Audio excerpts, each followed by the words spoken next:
여러분은 영웅의 12단계라는 것을 아시나요? 소설, 영화, 만화와 같은 이야기를 맛깔나고 재미나게 쓰기 위한 극작법인데 다음과 같은 과정을 이룬다고 합니다. 일상세계, 모험의 소명, 소명의 거부, 정신적 스승과의 만남, 첫 관문 통과, 시험, 협력자, 대적자, 동굴 가장 깊은 곳으로의 진입, 시련, 보상, 귀환의 길, 부활, 영약을 가지고 귀환으로 이루어져 있죠. 저희가 흔히 아는 재밌다, 유명하다 싶은 거의 모든 작품에는 해당 극작법이 쓰였다고 보시면 됩니다. 대표적으로 아주 유명한 오징어 게임, 기생충 같은 것들이 있죠. 그래서 저희가 영화나 드라마를 보다가 이쯤 되면 누가 나오거나 어떻게 진행되겠구나 하면서 예측하게 되는 것도 우리가 이런 클리셰를 너무 많이 접해봐서 그러는 걸 수도 있을 겁니다. 아무튼 저는 개인적으로 이 극작법에 있어서 가장 맛있는 부분은 첫 번째에서 세 번째까지의 파트, 일상세계, 모험의 소명, 소명의 거부 파트라고 보는데요. 해당 파트를 이야기로 풀어쓰자면 평범한 파충류인 김하고는 농부인 아버지와 작은 마을에서 평범하게 살고 있었다. 그런 김하고의 앞에 대마왕 아거세의 군단이 마을을 침공해 쑥대밭으로 만들고 갑자기 아거신이 나타나 김하고야, 사실 너는 대마왕 아거세를 물리칠 용사의 후손이란다 라며 아거세를 물리쳐달라는 모험의 소명을 받는다. 하지만 김하고는 하지만 저는 평범한 농부의 아들인걸요. 라며 소명을 거부하나 아버지가 대마왕 아거세에게 납치를 당해 소명을 받들어 아버지를 구하기 위해 여정길에 오른다. 어떻습니까? 이해가 쏙쏙 되지 않습니까? 너무 거창하다고요? 너무 올드하다고요?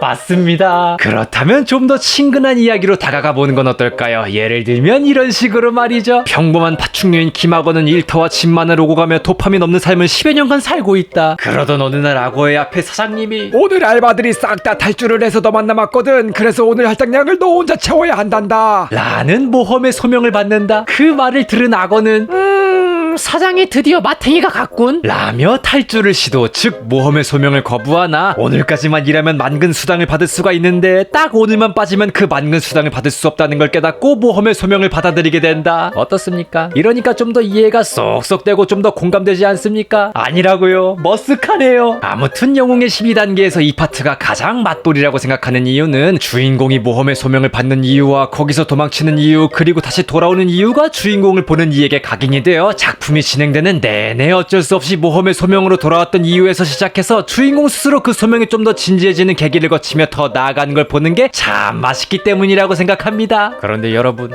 이 이야기를 듣고 나니 문득 그런 생각이 들지 않습니까? 내 삶이 아직까지 변화 없고 노잼에 나가 다이나믹하지 않고 술술 풀리지 않은 이유는 아직 모험의 소명을 받지 않았기 때문이구나. 아직까지 나는 평범한 일상을 살고 있으며 언젠가 멋진 모험의 소명을 받고 여정을 떠나며 멋진 동료와 스승을 얻고 시련에 빠지고 동료와 그걸 극복해내고 큰 좌절과 죽음에 이르르나 결국 멋지게 부활해 삶의 교훈과 보상을 가지고 일상으로 돌아와 모두에게 박수를 받을 것이다 라는 생각이 들지 않습니까? 아주 좋아요. 이제야 삶에 좀 힘이 나는 것 같습니다. 그런데 여러분, 이 영웅의 12단계에서 가장 맛돌이인 부분이 어디라고 했죠? 바로 모험의 소명을 거부했다가 돌아오는 부분이죠. 저희가 거대한 모험의 서막이 시작될 긴 여정길에 오르기 위해서는 먼저 모험을 거부해야 합니다. 삶이 힘들고 재미조차 없구나. 안녕하세요, 악어님. 당신이 떨어뜨린 1등 복권을 주워서 돌려드리러 왔습니다. 자, 이걸 가지고 어서 은행으로 가서 돈으로 환전하시죠. 드디어 왔구나, 내 모험의 소명. 거절하도록 하지. 네. 와씨, 로또 1등 개꿀이네. 안녕하세요, 아버님. 저는 재벌 2세의 딸인 신뢰라고 해요. 첫눈에 반했습니다. 결혼해주세요. 진짜 왔구나, 내 모험의 소명. 거절하지. 네, 다른 남자와 결혼하러 가봐야겠군. 가자, 디카프리오. 네, 아가씨. 그렇습니다. 사실 저것들은 일생에 한번 올까 말까한 기회였을 수도 있습니다. 어쩌면 저는 이미 모험의 소명을 지나 시련과 죽음을 겪고 최후의 보상인 교훈과 영약을 받는 파트에서 그걸 거부해버린 걸지도 모릅니다. 맙소사, 내가 내 발로 보상을 차버리다니. 망했습니다. 이번 생은 망했어요.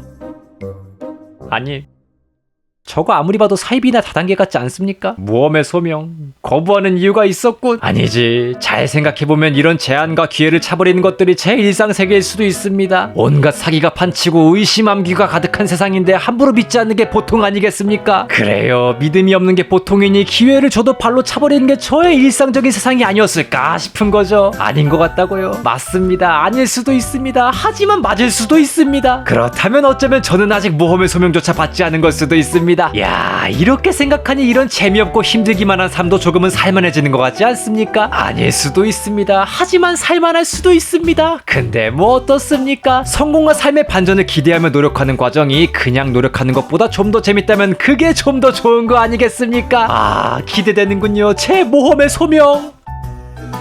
그래서 결론이 뭐냐? 우리들의 모험은 지금부터야. 여러분의 삶에 사랑과 행복이 가득했으면 좋겠어요. 모험과 보상이 가득한 삶이었으면 좋겠고요. 제 삶이 좀 더 그랬으면 좋겠네요. 헛소리 들어주셔서 감사합니다.